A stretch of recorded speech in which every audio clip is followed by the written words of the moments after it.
Hi guys, well today we're going to be taking a look at the Corsair Gaming K70 RGB. So Corsair are actually using the release of this new keyboard to unveil a new gaming brand. And this is going to be a completely separate entity, and the focus is really going to be on working with the gaming community in esports to develop better products. So you guys will have heard or even seen the new K70 at trade shows earlier in the year, such as CES. And there has been an awful lot of anticipation and excitement surrounding the fact that Corsair has teamed up with Cherry to bring to the market the new Cherry MX RGB switch. So by using Cherry MX RGB switches, the K70 brings a whole new level of customization. Each individual key can be given a specific colour from a palette of up to 16.8 million shades. K70 also offers full N key rollover so that multiple keys can be pressed simultaneously. So if you're interested in buying the new K70 RGB, it can be picked up for £145 in the UK, and then over in the States you're looking at around $170. So, you know, quite a hefty price for a keyboard, but actually fairly reasonable when you think that it's a mechanical type and it has such a strong feature set. But, you know, whether K70 is worth the money will become apparent as we progress through our video today. So we're now going to begin, guys. If you've got any comments or questions, feel free to drop them in the box below. Okay, we're going to start then by doing a quick unboxing on the new K70. Now the first thing that you're really going to notice is that Corsair Gaming logo. That is the new branding for the gaming division. As well as that, we've got the respective theme of the yellow and the black. This is going to feature on all of their products within their range. Now we might sound a bit modest, but we really like that black and yellow theme. We think it looks great. Over in the far corner there, we have the fundamental features. This particular keyboard is of course RGB edition, so it brings in the Cherry MX RGB switches. And this in turn brings in up to 16.8 million colour per key backlighting. So that basically means that each individual key can have its own specific colour. So highly customizable, you know, completely different from other mechanical gaming keyboards on the market. As well as that, we've also got the different switch types. So we've got on offer there available is the reds, the browns and the blues. This particular sample here is the red, so this is more preferable for gaming. I actually personally prefer the browns as I do quite a lot of typing, and it kind of offers a better balance for the typing and also for the gaming. We've got a depiction here of the keyboard, so that's nice to see what it actually looks like. As we flip this over, we've got more features. Of course, we've been over some of these already, but we've got different lighting modes for different profiles. So if you play FPS and perhaps a different type of game, you can set different lights there, different animations and different modes. We've got the software, which is rather extensive. We're going to go into that as we progress through the video. Of course, we can assign different commands to specific keys, macros. This is kind of like a mandatory type of feature for mechanical keyboards. As we turn this over, we've got even more features to talk about here. We're not going to go through everything, but we've got a schematic diagram of the actual keyboard, and then we've got some of the features pinpointed, aluminium for the base. We've got the detachable wrist rest, and we've got a BIOS switch up here just to tweak the polling rate. And of course over here we've got a rather big feature, which is the software. And again, you know, as we said, we're going to have a look at that towards the end of the video. Inside the outer packaging we have this cardboard box here. Opening this up, of course have the keyboard itself first of all. Let's take this out. You can see there that's wrapped in plastic for protection. And opening this out here, we have the bundled accessories. So this consists of the wrist rest here, which again is in the plastic cover. And then we have the documentation. First of all, the user guide, which details some of the features, explains what they are and helps you with that. And then we've got the warranty guide, should you need to contact Corsair. With the packaging now out of the way, we can focus our attention on the actual keyboard. So K70 utilises that brushed aluminium, which not only looks great, but it ensures that the keyboard is nice and sturdy and durable. Couple this with the QWERTY layout, Corsair Gaming has gone for quite a minimalist type of look, The shape and the overall design is sleek, with the only additional buttons being found in that upper right hand side. Now these supplementary buttons are of course intended for multimedia purposes. So in this region we've got a stop button, we've got the previous track, play and pause, next track, and then we've got in the upper section the mute button. That's really nice to have that on the fly. If you're in game or anything, you can just quickly press that.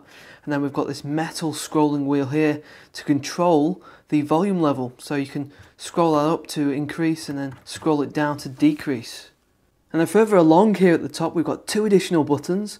The first allows you to cycle through different brightness levels for the lighting, and you can actually disable the lighting altogether with that. Next to that, we've got the disable Windows key. Really nice to have that on the fly, so you can disable it, not accidentally press it while you're in game. We've got some corresponding LEDs here for the numlock and caps lock. Over on the reverse, we can adjust the height of the board. So in the lower section, on both sides, we have these fold out feet. And in the upper section, we've also got some fold out feet too.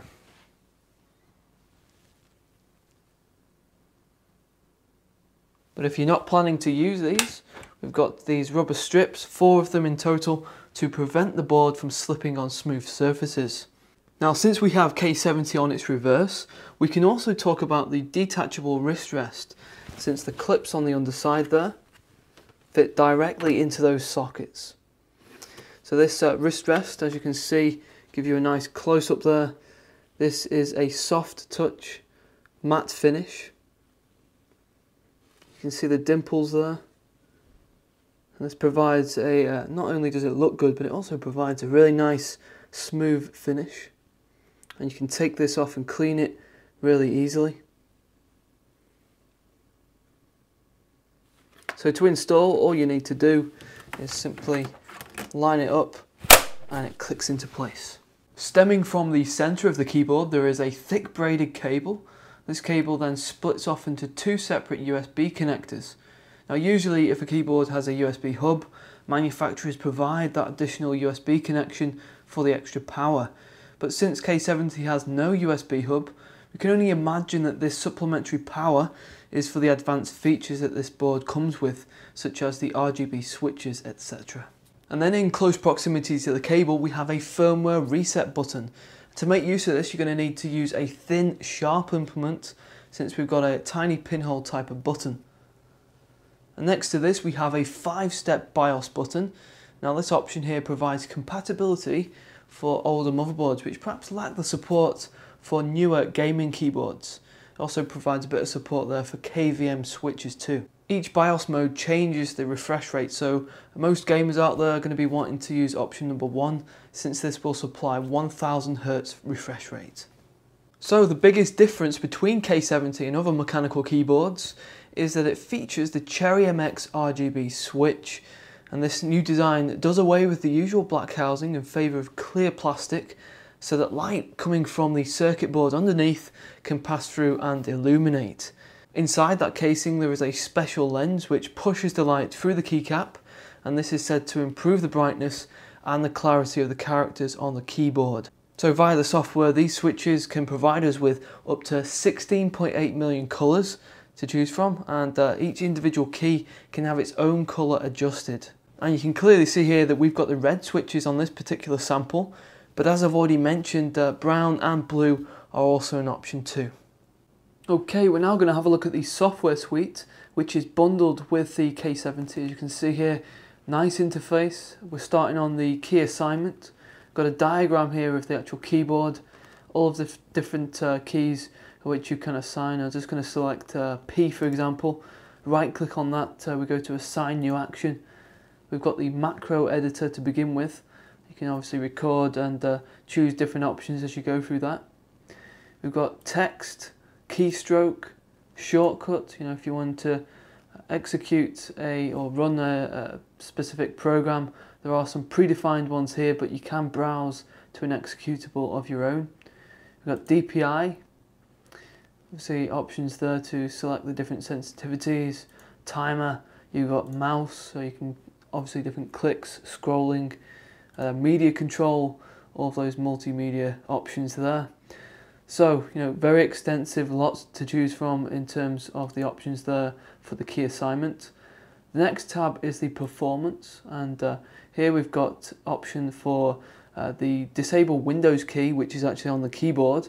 You can also disable Alt-Tab and the Alt F4 if you want to as well, so you can check those.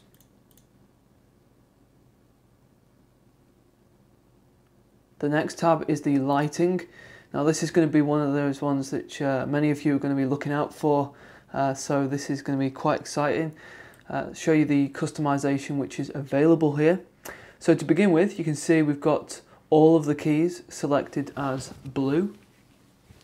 Now to actually apply a colour to each individual key, you're going to need to create a group.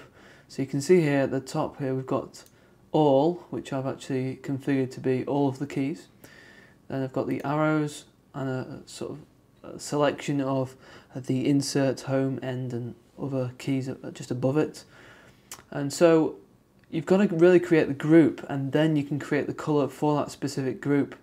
So you'd need to go through each individual key and create a group for each individual key if you wanted to do that. But I'll just show you the option for all. So you can see here we've got blue. And then if I go to the palette and select, for example, the green, if I right click on that, this brings up the palette. This is the 16.8 million colours that we've got the option to choose from. You can obviously go to those and then add them to the custom palette. I'm just going to go for the green anyway, which is already available. So if I just select that, and you can see that that has changed the colour to a green.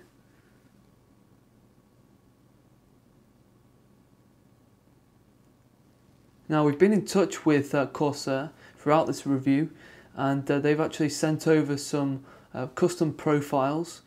Someone over there has been busy developing and programming different animations and profiles for this particular review. So if I just load these up, I'll just show you what they're all about. First of all, we've got the Mega Rainbow, which is, as you can see, really nice and colourful. And if I just set that as default profile, there you can see it in action. So that looks really funky.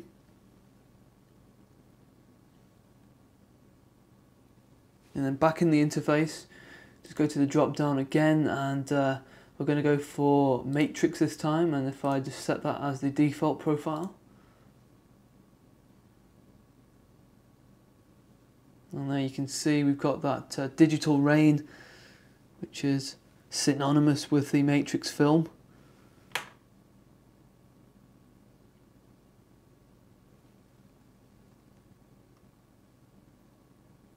Okay, so the next tab along the top is the actions. So at the moment I've got it on show all, so this is showing basically the different commands and the different things which have been assigned in terms of the commands and the macros. So under the macro tab we've got some macros there which have already been set, and the text as well. But in these particular sections here, nothing has been defined, so those are empty. But you can actually import and export, so if you've got a friend who perhaps has designed a macro that you want to use, you can get them to send it over to you, and you can import that.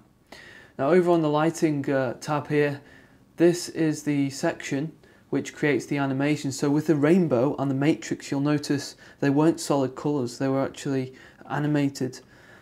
So if I go to gradient, for example, and just scroll down to, where is it?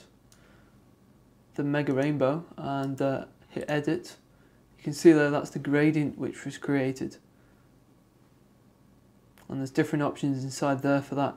Now if I was to go for a ripple or wave, and just scroll down to the matrix, for example, and edit that, you can see that's what's been defined. So someone at Corsair has designed this, and they've obviously set different options here for the velocity and the duration, and this has created the animation effect. And obviously they've sat down and really thought about this because it's quite complex. There's different angles which you can create, different degrees, and the brightness level down here. So as you can see, very extensive, and to be honest with you, the software suite is quite difficult to get your head around. You're really going to need to sit down and explore it, understand how it works and how the lighting actually works in order to really get it working. So quite a steep learning curve with this software. It's not like other gaming keyboards which you'll have used in the past. If I go over to the settings tab to sort of finalize things, you can see under the device we've got the different layouts depending on which country you're in. We're in the UK at the moment, so this is the one that we're using. You can update the firmware from this particular section too, if you want to update that, if there's a newer one out. Under the program, we've got the settings for advanced management, such as loading it on startup, the size of the text, and other options like the default and priority list for the media players.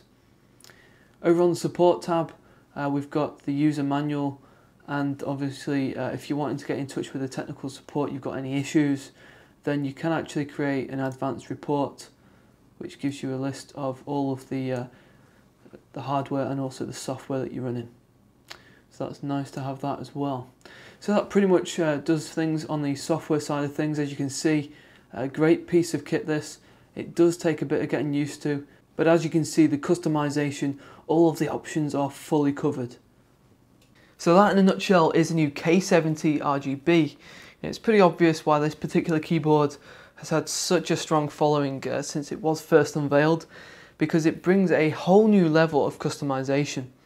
And lately various different brands have been coming out the woodwork, jumping on the mechanical keyboard bandwagon with their own take on what a keyboard should be.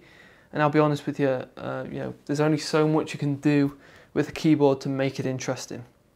But Corsair Gaming, on the other hand, by teaming up with Cherry, they've really diversified and brought something which is actually pretty exciting. And with that RGB switch and the fact that they've got that software suite which is all encompassing, it's got loads of options inside there.